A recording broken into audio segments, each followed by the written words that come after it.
ভাবি ভাবি কি হয়েছে ক? আমার কানা তো কালা না, আমি শুনতেছি। ভাবি খুব খিদে লেগেছে, কটা ভাত দাও।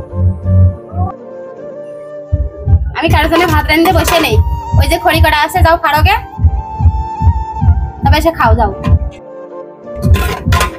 আসলাম এখন, আমি ভাত টাত খাই বিকেলে ফেলে দিবা না খড়ি? না, খাওয়া পর্যন্ত কোনো ভাত মাত হবে না, খড়ি কটা ফাড়বা তারপরে ভাত পাবা।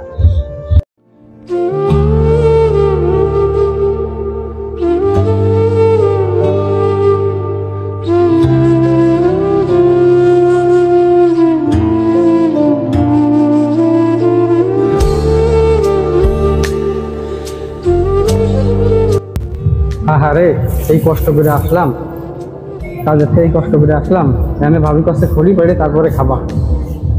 তাই খাই, তাই আর কি করবো এখন।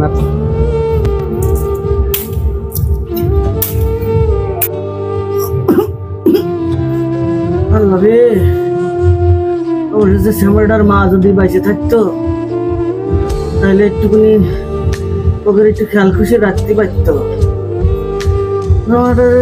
কত শখ করে বিয়েটা দিলাম, কিন্তু বউরাও দু চোখে তার দেখতে পারে না।